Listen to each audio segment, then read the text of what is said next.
amén, y vamos a leer. Dice: hijos míos, no os engañéis ahora, porque Jehová os ha escogido a vosotros para que estéis delante de él y le sirváis y seáis sus ministros y le queméis incienso. Amén. Y vamos hoy a hablar bajo el tema: toma tu lugar. Díganle al hermano que está al lado: hermano, toma tu lugar. Amén. Vamos a orar para que el Señor nos hable. Bendito Dios y Padre celestial, te doy gracias en esta mañana, Dios, por tus bendiciones. Gracias porque podemos venir a adorarte, a alabar tu nombre, Señor. Te bendecimos en este día. Yo te doy toda la gloria, toda la honra, Señor. Síguete engrandeciendo en medio de nosotros. Sigue obrando en medio de nuestras vidas. Preparamos, Señor, nuestro corazón, nuestra mente para recibir tu palabra. Espíritu de Dios, háblanos, ministranos, rompe cadenas, Señor. Te pido que hoy nos hagas conscientes y entendidos de lo que quieres hablarnos, Señor. En el nombre de Jesús ato, reprendo toda fuerza contraria a la palabra, la echo fuera. Todo estorbo espiritual, todo impedimento y barrera mental, en el nombre de Jesús se deshace. Y creo, Dios, que somos bendecidos a través de ella. Gracias, Señor. Amén y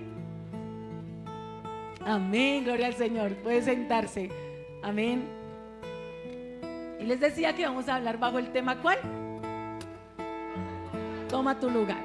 Nosotros estamos, decía el hermano Celso, en una iglesia de restauración, ¿verdad? Iglesia cristiana de restauración.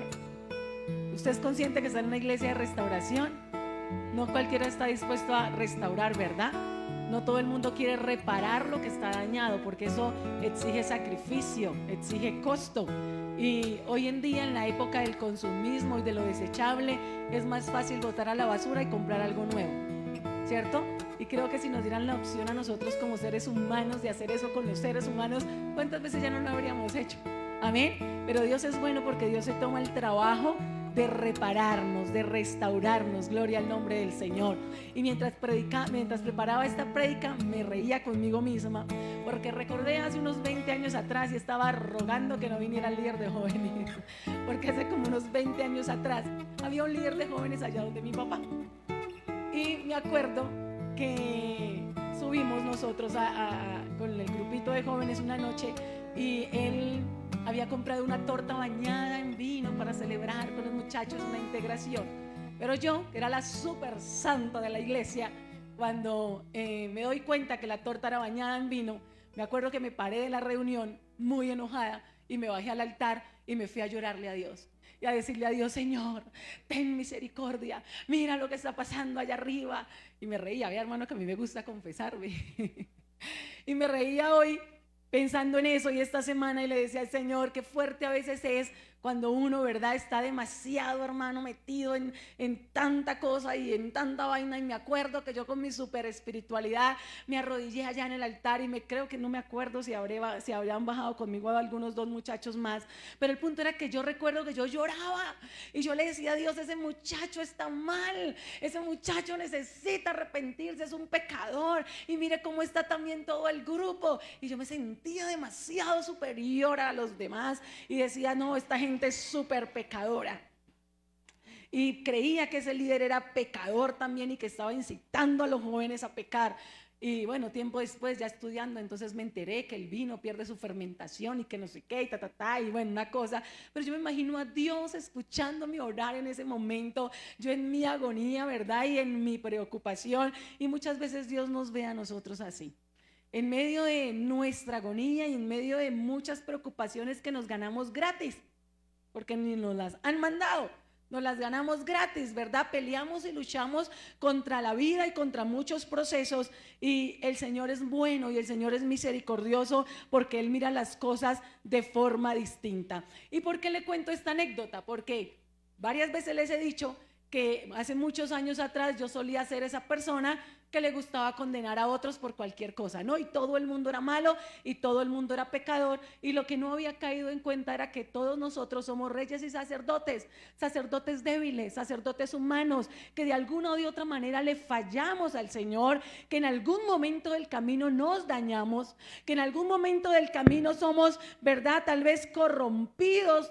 de nuestra santidad, de nuestra perfección, de todo lo que Dios ha querido hacer con nosotros, y en algún momento nos desviamos y fallamos delante del Señor. Así que yo me tomaba muy en serio eso, el ministerio de los fariseos, que era el ministerio del colador, ¿no? Colaban unas cosas, pero las otras no. Amén. Y eso suele pasar mucho dentro de la iglesia del Señor. Así que lo hacía y lo practicaba hasta que un día me estrellé con mi propia humanidad, con mi propia debilidad. También le fallé al Señor, también cometí errores, también, amén, tal vez hubo momentos de debilidad donde me alejé de la oración, me alejé de buscar a Dios, y bueno, me di cuenta lo que se siente cuando uno peca, lo que se siente estar lejos del Señor, lo que se siente ser o creer haber sido desechado por Dios, amén. Y ahí fue cuando experimenté lo que era ser restaurado, ser restaurada espiritualmente. Y yo creo que cada uno de nosotros hemos experimentado eso, ¿verdad? A muchos el Señor nos ha traído a esta iglesia para ser restaurados, para sacarnos tal vez de una condición donde pensábamos que no teníamos ya, ¿verdad?, alguna esperanza o algún sentido de vida. Y ese es el sentido de nosotros como iglesia de Cristo, al menos en este lugar, amén. Pero hay una gran pregunta, y la pregunta es: si el Señor me ha traído a una iglesia de restauración, si llevo años en el evangelio tratando de restaurarme, ¿por qué no he sido restaurado?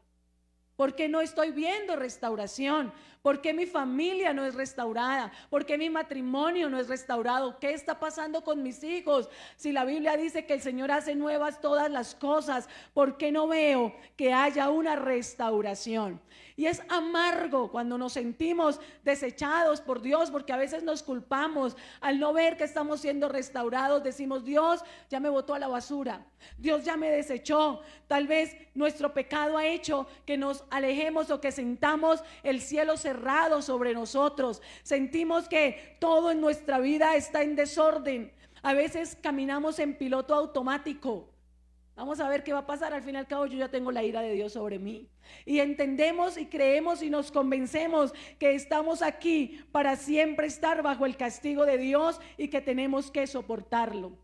Pero aparte de eso, una de las consecuencias más graves que trae el pecado a nuestra vida, aparte de alejarnos de Dios, de la fuente divina, es que nos saca del lugar y de la posición que Dios nos ha dado dentro de su reino. Amén. Lo que hace el pecado a veces es alejarnos de esa identidad que Él nos ha entregado como hijos de Dios y como servidores del Señor. Lamentablemente, cuando le fallamos a Dios, en vez de salir corriendo a su presencia y enfrentar los errores que cometimos, dar la cara, por decirlo así, ser valientes y decirle a Dios: Señor, pequé en esto, la embarré en esto, en verdad soy esto. ¿Cierto que es lo primero que hacemos? Dar la espalda a Dios, huir de Dios, no enfrentar, amén, lo que hicimos, sino que comienza una cadena de errores, una tras otra, tratando de cubrir, amén, en nuestro pecado, y lamentablemente nos vamos alejando más de Él, rompiendo nuestra comunión con Dios. Y cuando pienso en eso, en nuestro actuar como seres humanos, gloria al Señor, pienso en este capítulo de Segunda de Crónicas, capítulo 29, porque mira, hermano, todo el capítulo 28, amén, nos habla de las nubes tormentosas de la ira de Dios sobre el pueblo de Israel. Se habían levantado reyes y reyes y reyes que habían hecho lo malo delante de Dios. Y este capítulo 28 nos habla acerca de Acaz, un rey que no temió a Dios, un rey, hermano, que llegó hasta lo más deplorable, amén, en cuanto a la comunión con el Señor. Y dice la Biblia que el rey Acaz vino, amén, y sacrificó a dioses ajenos, se entregó a la idolatría. Si hay algo que Dios aborrece a su pueblo, en su pueblo, amén, es que nosotros rindamos a dioses ajenos nuestro tiempo, nuestra vida, nuestra dedicación, que nos consagremos y nos apartemos a todo aquello que no hace provecho para nuestra alma. Y entonces dice la palabra que Acaz, en medio de su juicio de su rebeldía contra Dios, le empieza a sacrificar a dioses extraños. Se va tras Baal, se va tras los dioses de sus enemigos, al punto, hermano, que dice la palabra que él despoja el templo de Jerusalén. Viene y saca todos los utensilios que habían en el templo, se lo entrega a sus reyes enemigos, descuida el templo de Dios. Y en esa época, para la época de Jerusalén, y bueno, en aquel tiempo de los reyes, el templo era algo muy importante. El templo era el centro de la creencia de cada país, gloria a Dios, y de cada lugar. Allí, amén, se hacía siempre y se asentaba en todo el centro de la población, y todo el mundo entendía que se le debía rendir honor y honra al Dios dueño de ese templo, por el cual se había erigido ese templo. Pero el templo de Jerusalén estaba descuidado. Acaz lo hizo a un lado, se hizo lugares altos y se fue a quemar incienso a otros dioses. Así que había provocado a ira a Jehová. Todo el 28 nos habla de cómo Dios entregó en manos de sus enemigos a este rey, a la nación. Hubo miles de muertos, hubo miles de secuestrados, de cautivos. A sus hombres de confianza los mataron, aquellos que eran su soporte, amén, los asesinaron. Y dice la Biblia que Jehová había humillado a Judá, porque eso trae el pecado en el pueblo de Dios. El pecado trae humillación, el pecado trae vergüenza, turbación, confusión, amén. Y dice la palabra que había sido por causa de que ellos le habían dado la espalda a Dios. Este hombre Acab no solo se despojó la casa de Dios, dice que cerró sus puertas, que quebró, amén, los utensilios que habían quedado adentro, y Dios lo aborreció por completo, porque la Biblia dice, y el Señor le había dicho al pueblo: no te harás dioses ajenos delante de mí. Ante nadie te vas a inclinar, a nadie le vas a bajar la cabeza. Yo soy tu único Dios, Dios fuerte y celoso, dijo el Señor. Bendito es el nombre de Dios. Y estaba el pueblo de Israel en ese panorama oscuro. Estaban las tormentosas nubes de la ira de Dios sobre él. Había violencia, había muerte, había asesinato, había desolación. Pero bendito es el nombre del Señor, porque en medio de ese panorama donde por años el pueblo de Dios, amén, le da la espalda, y por lo tanto Dios también se hace a un lado. Su misericordia es grande, más grande que los cielos, dice la palabra. Porque en medio de eso Dios levanta un hombre, y se levanta Ezequías, hijo de Acaz. Acaz muere y viene Ezequías, amén, y entra al reino, sube al reino, y este hombre aparece en medio de toda esa oscuridad como un resplandor de esperanza para el pueblo de Dios. Como, hermano, en medio del juicio, como en medio de tal vez el castigo y la ira de Dios, se levanta alguien que cree en la gracia y la misericordia. Siempre va a levantar a alguien en medio de la tormenta, en medio del oprobio, en medio de la ira, en medio del castigo. Nunca han cesado las voces de Dios, las voces de los hombres y de las mujeres de Dios que salen al paso, gloria al nombre del Señor. Y Ezequías nos muestra, mire, bajo Acaz, Judá había quebrantado el pacto, y vemos, amén, que había perdido todo el derecho de ser llamado hijo de Dios. Pero bajo Ezequías se nos muestra la gracia de Dios, que es un don que supera toda medida, porque el pueblo no la merecía. Pero en medio de esto, gloria al Señor, Dios abre los cielos respondiendo a un hombre que se acercó al pueblo de Jerusalén, de Judá, recordándole el lugar que como pueblo de Dios tenía en esta tierra. Y dice, o comienza el capítulo 29 hablando que cuando él sube, amén, a la edad de 25 años, era un muchacho gobernando un pueblo con riquezas, tal vez, que había recibido el legado de su papá. Y a este muchacho no lo deslumbró el renombre, no lo deslumbró el apellido, la estirpe, la sangre azul. A este muchacho no lo deslumbró el trono ni la fama. Este muchacho tal vez había crecido viendo cómo su padre cada vez más le daba la espalda a Dios. Tal vez había crecido viendo, analizando el juicio que había venido sobre Judá. Y yo me lo imagino a él pensando y diciendo: cuando yo sea grande, esto tiene que que ser diferente. Cuando yo sea grande, tal vez voy a volver el pueblo a Dios. O de pronto en su impotencia personal pensaría, esta gente está haciendo las cosas mal. Yo creo que la solución es entregar nuestra vida a Dios, volvernos a consagrarnos a Él. Y digo yo que ya lo tenía en su corazón y en su mente, y era el plan de Dios, porque justo cuando Él sube, dice, en el primer año de su reinado, ni siquiera había pasado un año, Él sube al trono y dice, aquí hay algo que se ha perdido, aquí hay algo que está dañado, aquí hay algo que está corrompido y es necesario repararlo, es necesario que haya una restauración. Y miraba a su pueblo y entendía que su pueblo necesitaba ser restaurado. Y dice la Biblia en Reyes que no hubo otro rey como él antes ni después en Judá, porque se dedicó a consagrarse a Dios y a consagrar la nación para Dios. Gloria al nombre del Señor. Entonces Dios levanta a Ezequías en medio de este momento para ser vallado por su pueblo. Al igual como hoy en día Dios en las iglesias levanta hombres y mujeres que sientan la carga, que sientan la compasión. Como yo les decía, estamos en una iglesia de restauración, pero no todo el mundo tiene la paciencia para restaurar. No todo el mundo tiene la gracia y el don de Dios para reparar los corazones que se van dañando. Sin embargo, hermano, Dios siempre está ahí para trabajar en medio de la oscuridad, del pecado y del descuido espiritual. Y entonces se levanta Ezequías a hacer tres cosas en ese primer año. Y según lo que vemos en este capítulo 29, primero Ezequías se levanta a limpiar el templo. El templo, como les decía, era el centro de la cultura y la economía en Mesopotamia, amén, en Siria, en Israel. Era el centro de todo, era la casa del patrono divino de la ciudad. Se consideraba que la presencia de ese Dios estaba allí, por lo tanto la gente le rendía honor desde cualquier lugar que estuviera. Se volteaba a mirar hacia donde estaba el templo de su Dios y le adoraban. Gloria al nombre del Señor.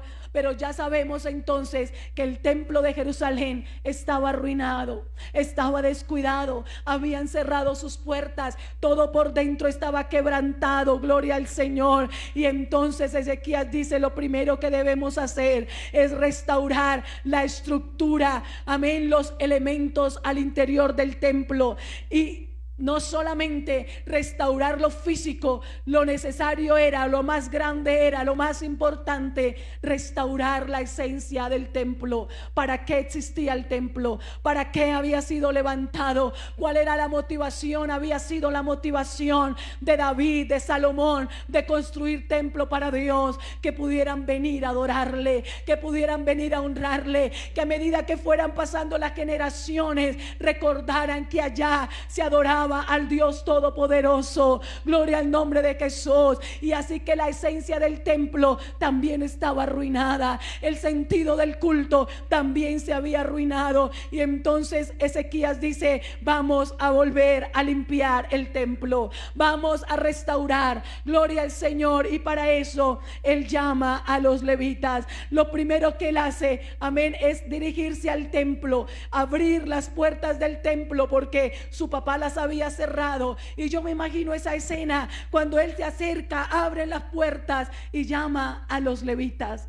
Llama a aquellos que habían sido llamados a servir dentro del templo. Y dice que los reúne en el versículo, amén, allí atrásito, versículo 5, versículo 4 dice, e hizo venir a los sacerdotes y levitas y los reunió en la plaza oriental y les dijo, oídme, levitas, santificaos ahora y santificad la casa de Jehová, el Dios de vuestros padres, y sacad del santuario la inmundicia, porque nuestros padres se han rebelado y han hecho lo malo ante los ojos de Jehová nuestro Dios, porque le dejaron y apartaron sus rostros del tabernáculo de Jehová y le volvieron las espaldas, y aún cerraron las puertas del pórtico y apagaron las lámparas, no quemaron incienso ni sacrificaron holocausto en el santuario, santuario al Dios de Israel. Habían abandonado a Dios, habían apagado las lámparas, habían dejado de ofrecer holocausto, habían dejado de hacer lo que les correspondía hacer, se habían ido de sus lugares, se habían desplazado. El enemigo, el pecado los había sacado del lugar que Dios había determinado para ellos, y por tanto, dice el verso 8, la ira de Jehová vino sobre Judá y Jerusalén y los ha entregado a turbación, a execración y a escarnio, como veis vosotros con vuestros ojos. Confusión, burla, horror, dolor, maltrato. Esto significan esas palabras. Qué fuerte, hermano. ¿Por qué? Por haber dejado su lugar, por haber pecado contra el Señor. Y entonces Ezequías le habla al pueblo, le habla a los sacerdotes, a los servidores de Dios, y les dice: miren todo lo que ha pasado porque hemos provocado a ira a Dios. Miren todo lo que ha sucedido porque le hemos dado la espalda. Nuestros padres han caído a espada, nuestros hijos han caído también a espada, nuestras hijas nuestras mujeres fueron muertas a causa de esto, fueron cautivos. Pero él se levanta con una determinación a decirles, verso número 10: amén. Ahora pues, yo he determinado hacer pacto con Jehová, el Dios de Israel, para que aparte de nosotros el ardor.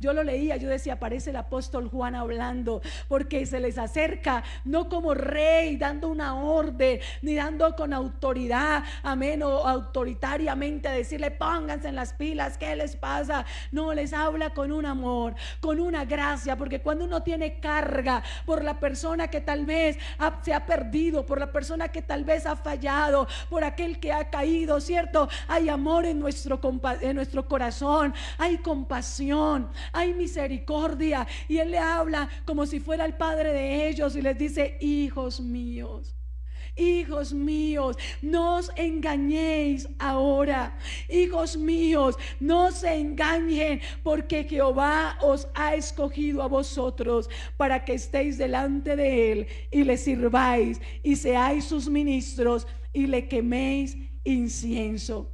¿Qué les dice él? Él les dice: mire, en este lugar se puso fin a la adoración un día, y toda esta gente tuvo que experimentar del Señor el castigo y la ira. Pero yo he determinado ser diferente. Yo he determinado levantarme a reconstruir. He determinado levantarme a reparar. He determinado volver al Señor. He determinado abrir las puertas. Y tal vez Ezequías recordó lo que Salomón en algún momento oró cuando dedicó el templo. ¿Se acuerda que oró Salomón?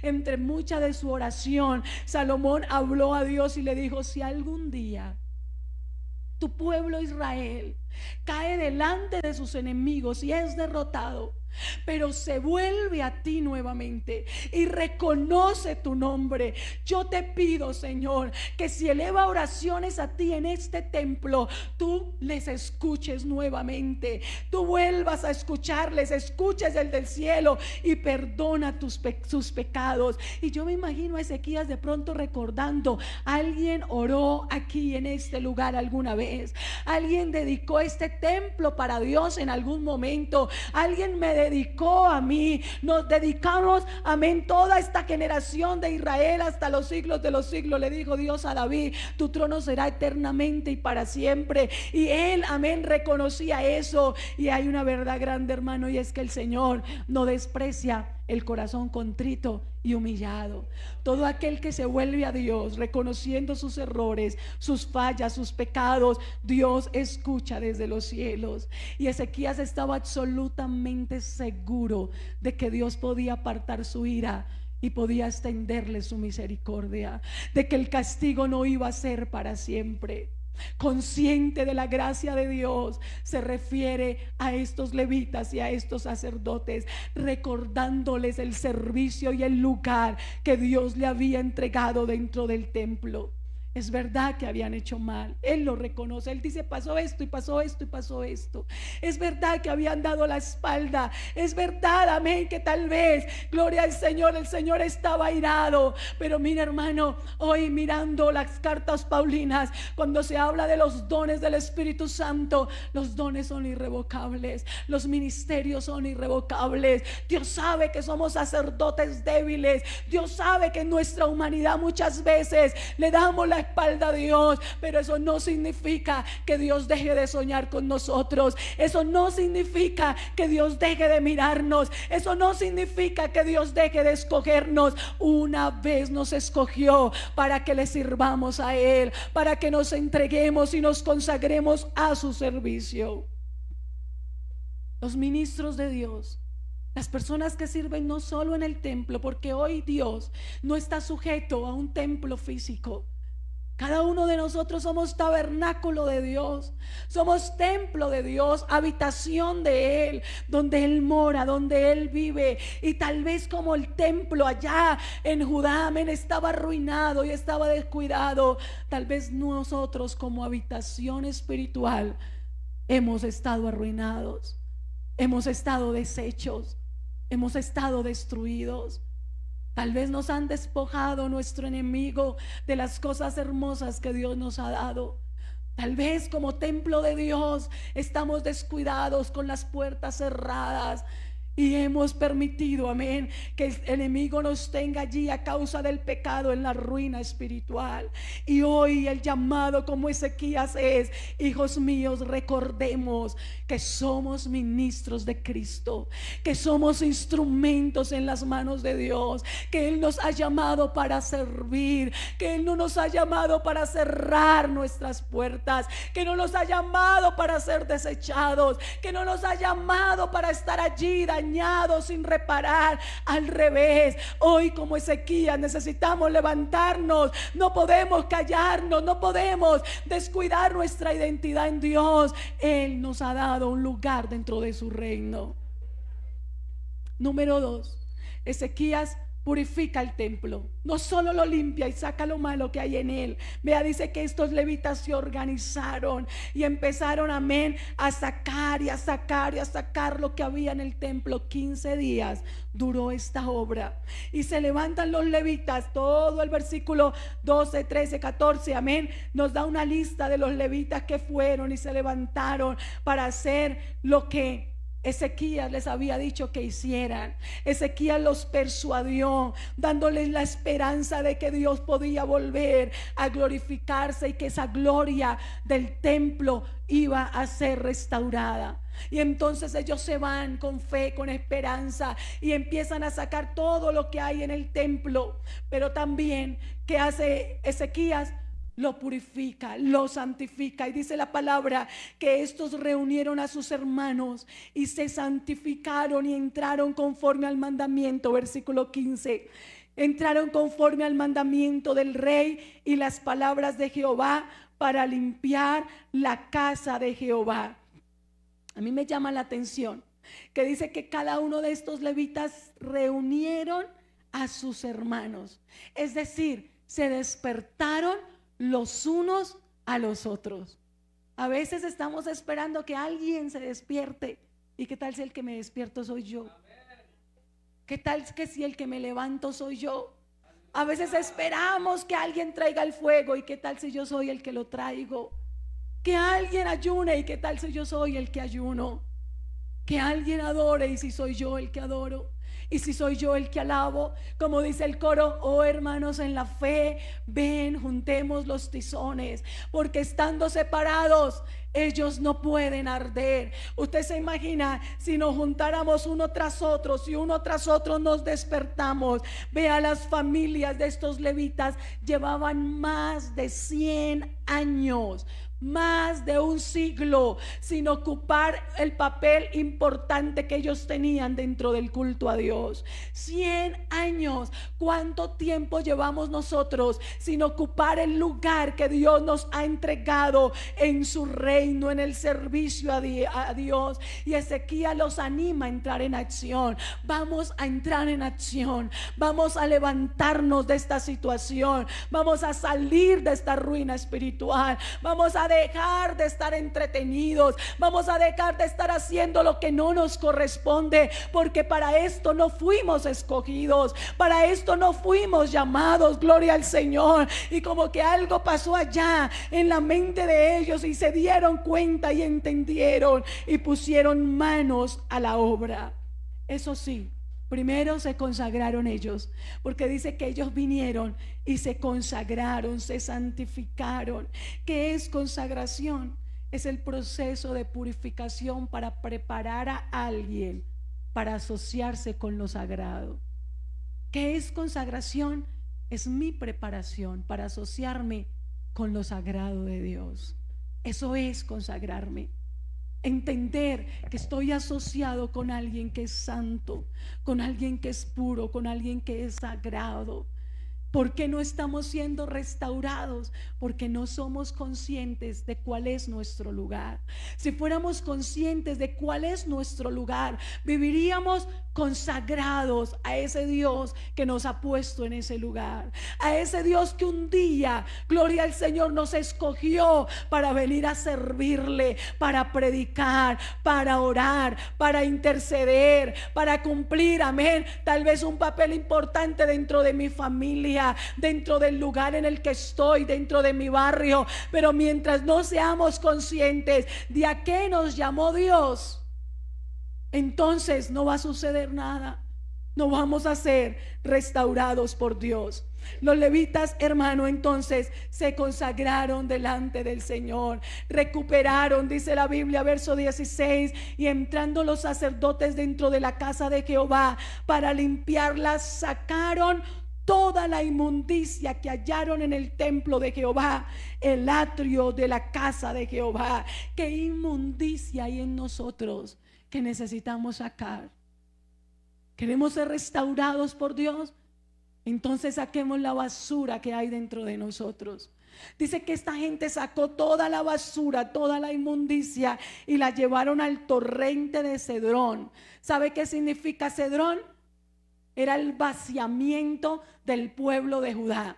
Era el lugar de la basura, era el lugar de la sepultura de los muertos. Es ir y llevar hasta la muerte, hasta allá, hasta donde no nos demos cuenta ni nos enteremos dónde quedó toda nuestra inmundicia. Sepultarla, morir a ella. Si no sepultamos la basura que nos aleja de Dios, el pecado que nos aleja de Dios, no vamos a ser totalmente restaurados. No vamos a poder ser renovados, porque nuestro Dios es un Dios santo que exige compromiso, que exige costo, que exige consagración. Tal vez nosotros somos libres en Cristo. No estamos obligados a espacios sagrados o a días sagrados o a rituales ordenados por Dios como estos levitas y estos sacerdotes. Pero la palabra de Dios sí dice que somos tabernáculo para Él, que no podemos convertir nuestra libertad en libertinaje, que no podemos seguir en esta vida como si nada fuera sagrado, como si no fuéramos para Dios consagrados, que no podemos vivir, amén, sin entender que necesitamos ser sacrificios vivos para Dios, que necesitamos, gloria al Señor, ser instrumentos limpios para el Señor. Si no somos conscientes de eso, no puede haber restauración. Y tenemos que activarnos a purificarnos, a santificarnos. Número 3, Ezequías rededicó el templo a Dios. Ya Salomón lo había dedicado, pero cuando él vuelve y ve ese templo que tal vez estaba en ruinas y ve que fue limpio, que fue consagrado, que fue purificado, vea, dice que ellos tomaron elemento por elemento, lo limpiaron de afuera hacia adentro, lo santificaron una vez, amén, totalmente quedó todo limpio. Vinieron vinieron y le dijeron a Ezequías: ya trajimos todo lo que se habían llevado, ya pusimos todo en su lugar, todo lo que se había despojado del templo ha regresado y lo hemos vuelto a traer. Ahora Ezequías se levanta en la mañana, verso número 20, dice: y reúne a los principales de la ciudad y subió a la casa de Jehová. Y entonces desde el 21 en adelante podemos leer, usted lo leerá en su casa, yo se lo voy a parafrasear, que Ezequías viene y ofrece holocaustos al Señor, viene y dedica ese templo a Dios, viene y vuelve, gloria al Señor, a pedirle a Dios que traiga su presencia. Pero a mí me llama la atención porque para él rededicar el templo a Dios hace tres cosas, otras tres cosas. Primero era para volver a Dios y volverse de la ira de Dios, pero ahora es para rededicar este templo. ¿Qué hace él? Número uno, ofrece sacrificios de expiación. ¿Por qué? Porque ellos reconocían que habían pecado. Aún hizo, sacrificios para expiar el pecado de los sacerdotes y de los levitas, porque antes de la restauración y antes del servicio yo debo tratar con el pecado. Yo debo tratar con mi inmundicia. Yo debo limpiarme para Dios. Somos hijos de Dios, queremos ser reyes y sacerdotes. Tenemos que estar continuamente tratando con el pecado que está dentro de nosotros. Todo sacerdote necesitaba que se le quitara su propio pecado antes de ser apto para el servicio a Dios. ¿Por qué? Porque no solamente ellos habían sido corrompidos, su servicio había sido corrompido. El altar donde se preparaban los sacrificios también había sido corrompido. No había nada que hubiera quedado fuera de la contaminación del pecado. Así que él hace sacrificios de expiación. ¿Qué es expiar? Cubrir. Sacrificios donde la sangre de un animal inocente pudiera cubrir el pecado de esas personas. ¿Por qué se necesitaba derramar sangre? Porque la paga del pecado es muerte, y lo único que puede cubrir ese pago del pecado es sangre, ofrecer una vida para poder quitar la condena del pecado. Ya lo dijo el apóstol, que nos convenía el sumo sacerdote Jesucristo, que sí que nos convenía que Él se acercara a Dios a expiar nuestros pecados, porque era el único santo, inocente, sin mancha, apartado de los pecadores, que no tenía necesidad como esos sacerdotes de ofrecer sacrificio cada año, sino que Él lo había hecho una vez para siempre. La sangre de Cristo expía nuestro pecado, cubre nuestro pecado, gloria al nombre del Señor. Y Ezequías hace eso, entiende que es necesario que se cubra el pecado de todo Israel, de su reino, gloria al Señor, de toda la nación. Y eso hizo Cristo. Cristo, amén, cubrió el pecado de todos nosotros, todo nuestro pecado.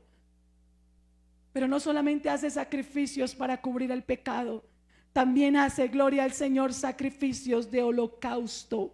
No solo de expiación, ahora holocaustos por todo Israel. Hizo una ofrenda, y esta ofrenda de holocausto expresaba el deseo de la nación, de él como rey, amén, de comprometerse y ofrecer toda su vida al servicio de Dios.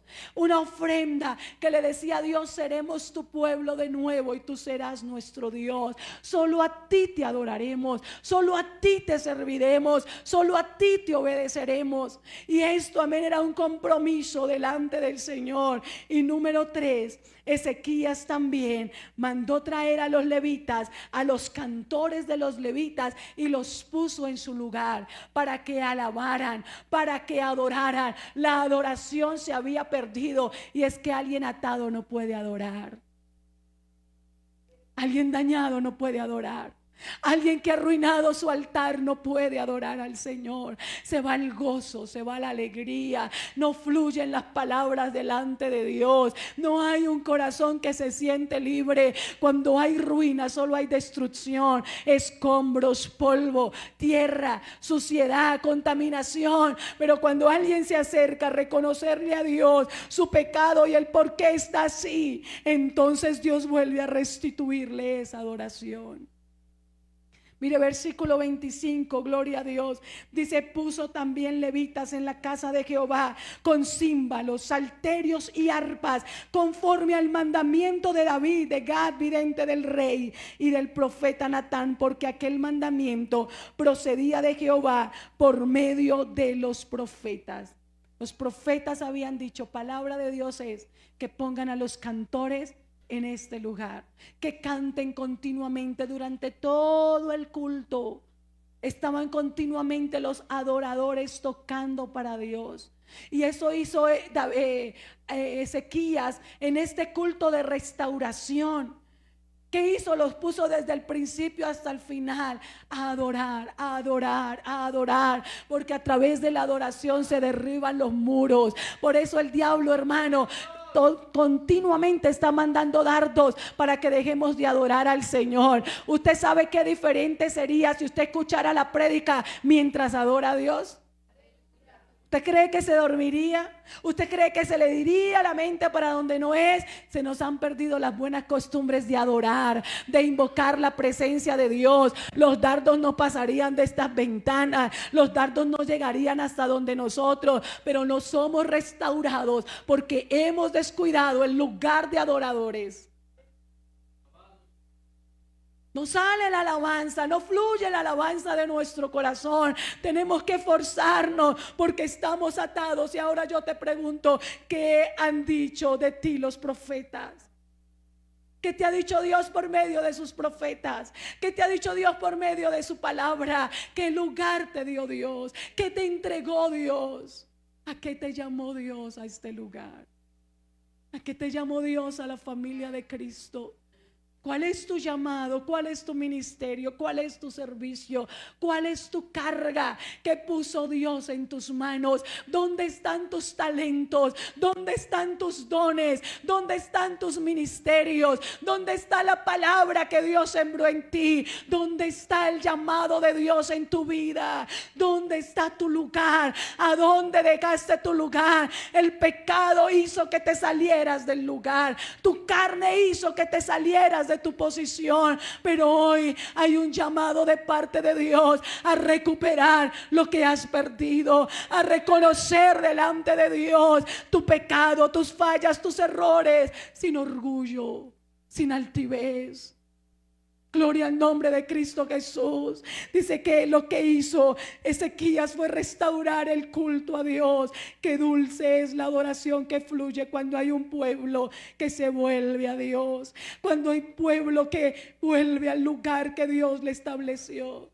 Y a mí me llama porque el versículo número 36 dice que se alegró Ezequías con todo el pueblo de que Dios hubiese preparado el pueblo, porque la cosa fue hecha rápidamente. Quedó restablecido el servicio en la casa de Jehová. Si hay algo que carga mi corazón como pastora, no es tener una iglesia grande, no es tener un montón de iglesias, no es tener popularidad. Eso a mí no me carga, eso a mí no me llena, eso no es mi motivación. ¿Sabe qué me motiva a mí? Ver personas que un día el diablo dijo están destruidas, las dañé, las herí, no tienen esperanza, no tienen valor, no tienen forma de salir de ahí, y verlas restauradas por Dios, eso no tiene precio. Ver cómo Dios restaura a aquellos que parecían que ya estuvieran sentenciados a muerte. Ver cómo Dios vuelve y trae vida a la persona que pareciera que ya estuviera muerta. Si nosotros, hermano, pudiéramos entender lo que pasó en ese culto de restauración. La gente se levantó, los sacerdotes se levantaron, los levitas se levantaron, la nación volvió a Dios. Qué bueno sería que Dios nos diera un culto de restauración, donde cada uno de nosotros seamos conscientes de que lo hemos arruinado, de que lo hemos perdido, de que nos hemos alejado de Dios, pero que también necesitamos volver a Él, que también necesitamos humillarnos ante su presencia, que también necesitamos volver a reconocer que nos hemos salido del lugar que Dios nos ha entregado. Ezequías estaba contento porque Dios lo había hecho de nuevo, y yo clamo delante de Dios diciendo: Señor, tú puedes hacerlo de nuevo, tú puedes obrar de nuevo, tú puedes levantar de nuevo. Las lenguas pueden regresar, los dones se pueden volver a activar,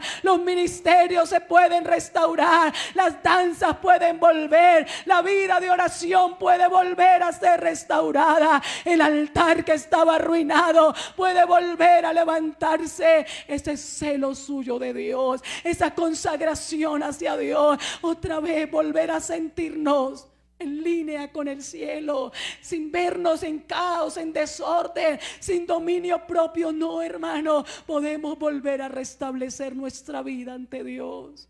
Estamos en la gracia. Este es tiempo de gracia. Este es tiempo, gloria al Señor, de consagrarnos nuevamente a Él. Qué bonito es que haya un verdadero motivo de alegría. Nosotros somos la novia de Cristo. Y como es una novia enamorada, entregada, feliz, dichosa, alegre, disfrutando de su novio, disfrutando de su amado. Hoy quiero volver a recordarles el versículo 11. Hijos míos, no os engañéis ahora. No te engañes. Dile al hermano que está a tu lado: hermano, no te engañes. El enemigo te ha engañado. El enemigo te ha mentido. El enemigo te ha venido a poner vendas en tus ojos, haciéndote creer algo que no es. Ese no te engañes es: no seas negligente, no seas rebelde, no seas descuidado. No es tiempo de estar estancado, no es tiempo, amén, de estar tal vez, hermano, perdido en otras cosas. No es tiempo, no te engañes. No te engañes. Jehová te ha escogido para estar siempre delante de Él, porque te amó, porque te sacó de la majada, porque te sacó del rebaño, porque te sacó de lo vil y menospreciado. Jehová te sacó, Jehová te trajo. Jehová no pierde el tiempo con nadie. Si tú no hubieras sido algo para Dios, Dios no te hubiera sacado de donde te sacó. Si tú no hubieras servido para nada, Dios no te hubiera traído. Dios no iba a perder el tiempo contigo. Pero si Dios te trajo es porque te escogió, porque te dio un lugar, te puso un nombre de hijo, de redimido, de diferente, de apartado para Él. No eres desconocido para Dios. Para Dios eres su hijo, pero también eres el líder, también eres el predicador, también eres el maestro de escuela dominical, también eres el portador de buenas nuevas, también eres el adorador. También eres aquel que hace sonar los instrumentos para Él. Todo lo que has hecho aquí es porque Dios te ha escogido para hacerlo. Eres el que con sus manos, con tus manos, bendices a otros para llevarle bendición. Bendices a otras personas, bendices al ministerio. Tienes un nombre en la lista de Dios.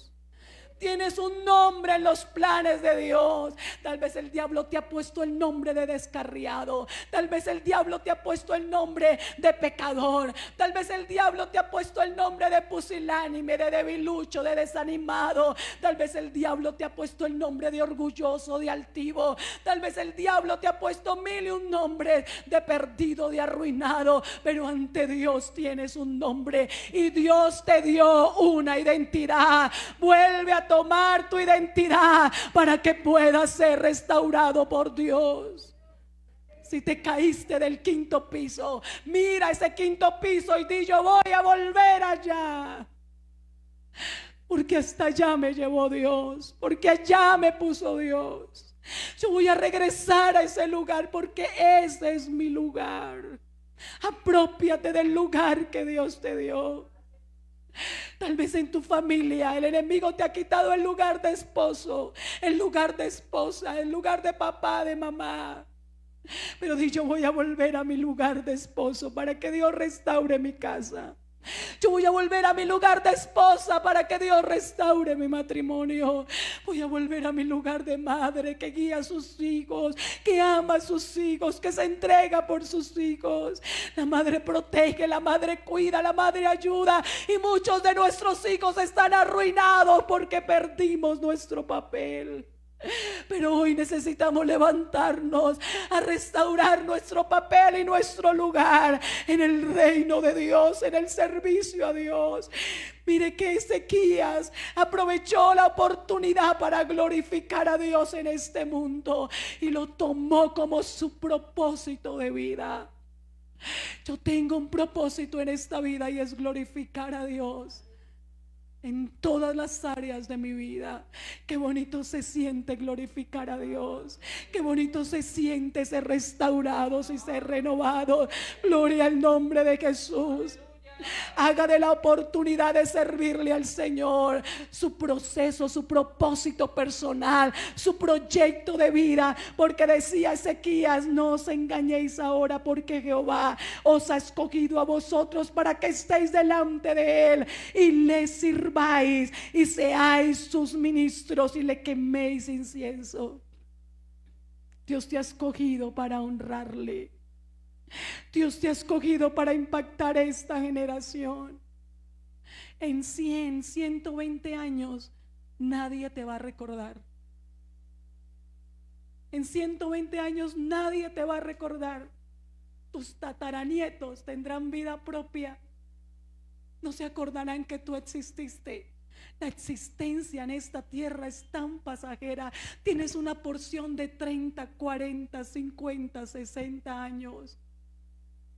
Nadie va a recordar si hiciste empresa. Nadie va a recordar si te defendiste. Nadie va a recordar si tuviste fama. Nadie va a recordar lo mucho que te jactabas con orgullo de una cosa, de la otra. Nadie va a recordar qué hiciste con tu carrera. No. Y discúlpame si es un pensamiento pesimista, pero es que el hombre pasa, la carne pasa. Somos como la flor del campo. En la mañana estamos bien, en la noche nos secamos. Todo lo que podamos hacer en esta tierra pasará y nadie lo recordará. Pero hay un libro en las memorias eternas donde se recordará para siempre lo que hicimos a favor del reino de Dios.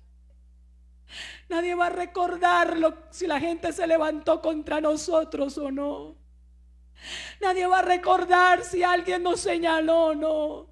Nadie va a recordar cómo nos vestíamos ni cómo nos mirábamos. Pero arriba en las memorias eternas van a recordar que predicábamos su palabra, que ganábamos almas para el cielo, que bendijimos el reino de Dios aquí en la tierra y ayudamos a impulsarlo en este mundo.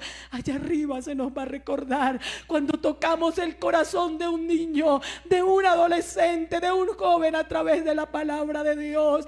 Yo no sé si tú quieres eso, pero yo quiero estar en esas memorias eternas, que mi porción de vida en esta tierra haya valido la pena, que mi relación con mi esposo y con mis hijos sirva para que hayan bases del evangelio en los corazones de ellos y las bendiciones de Dios esté sobre mis hijos y los hijos de mis hijos y los hijos de los hijos de mis hijos, porque eso sí va para la eternidad.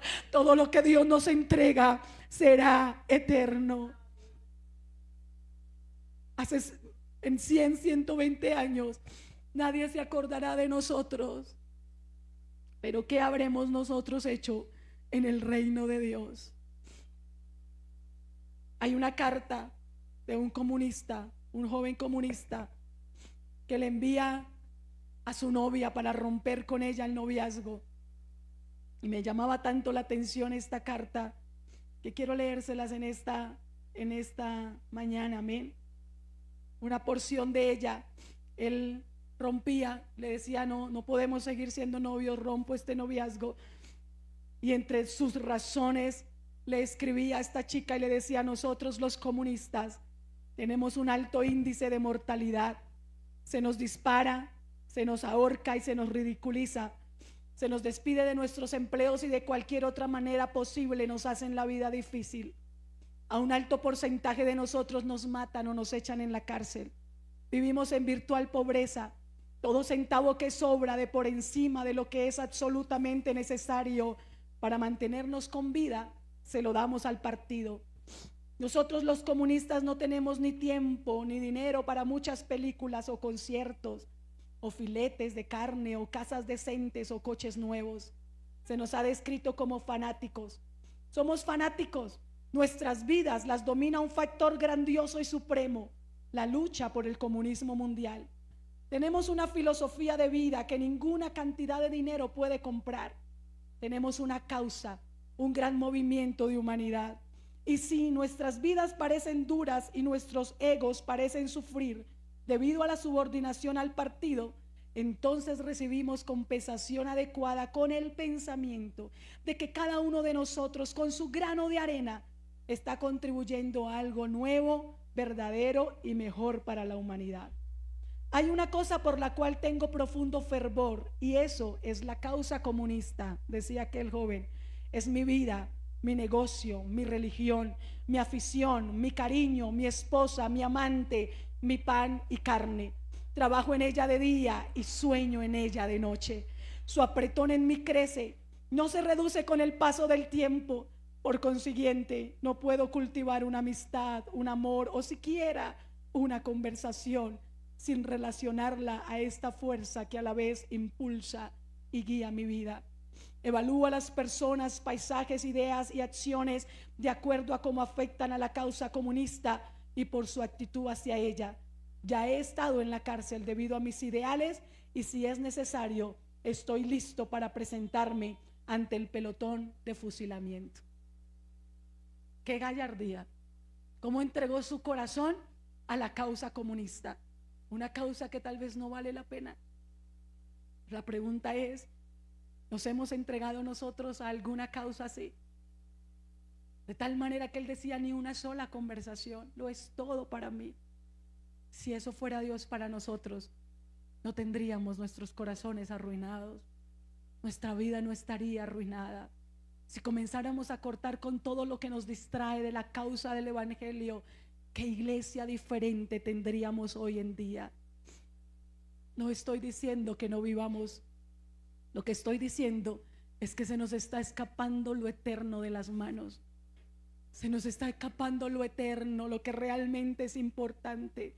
Hoy estamos como esos reyes, como esos sacerdotes, como esos levitas, dándole la espalda a Dios, abandonándolo, apagando las lámparas, símbolo de la palabra de Dios, que es lámpara a nuestros pies, dejando de darle importancia a la palabra de Dios.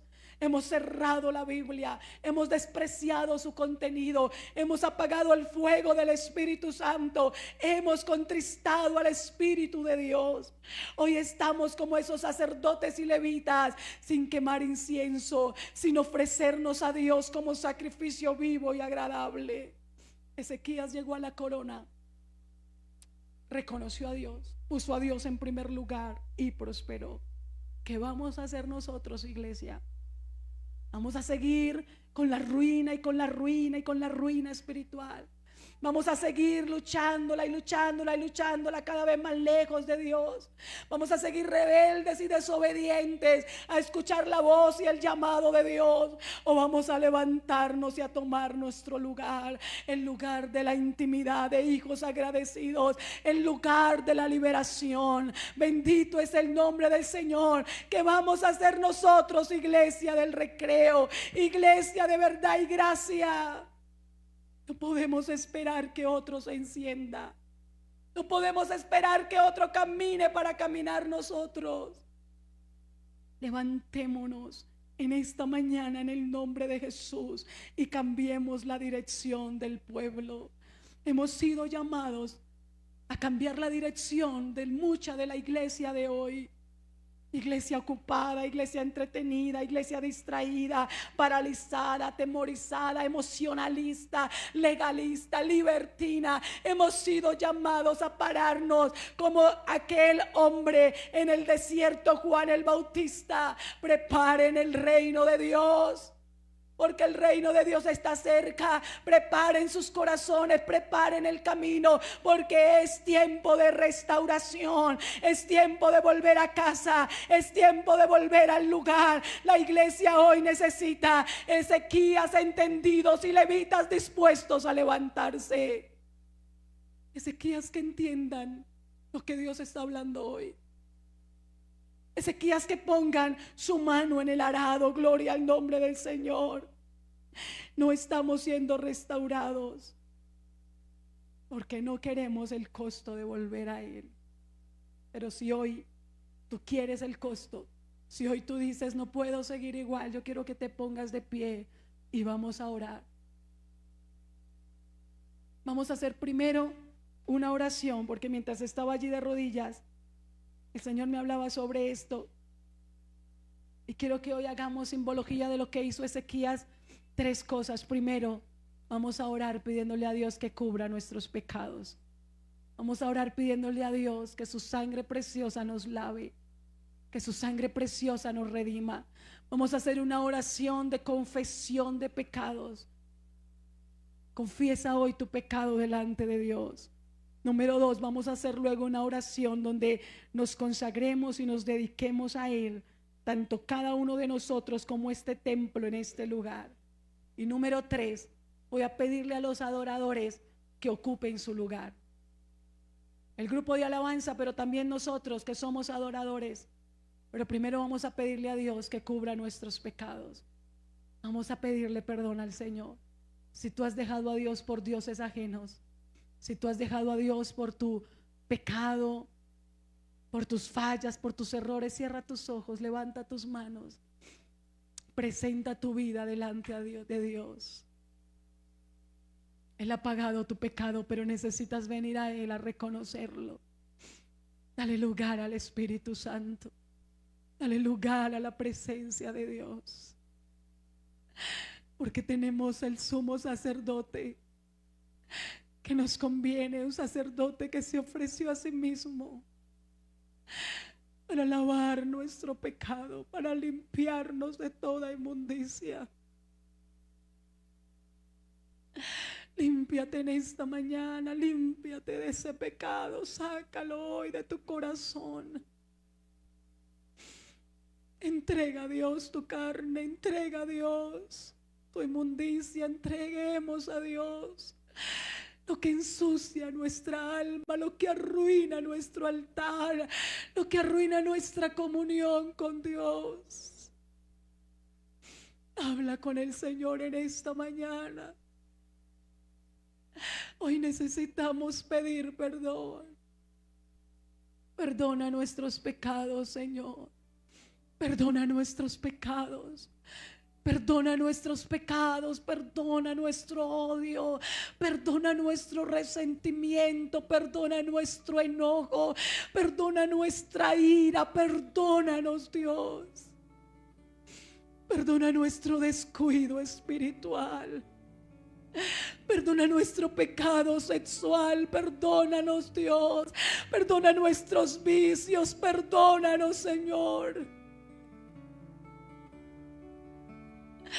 Perdónanos por darte la espalda, por apagar nuestras lámparas, por pretender huir de ti, apagar nuestro servicio a ti.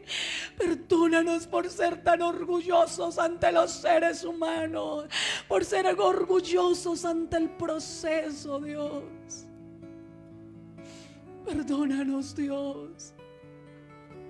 Habla con el Señor, no te vayas hoy igual de sucio.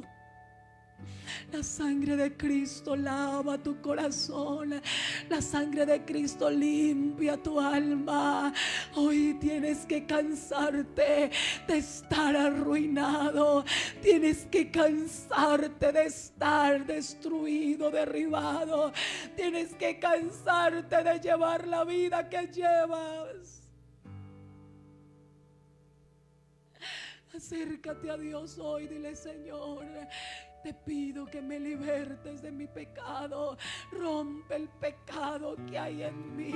Entra a cada rincón de mi corazón. Entra a cada rincón de mi vida. Hoy determino volverme a ti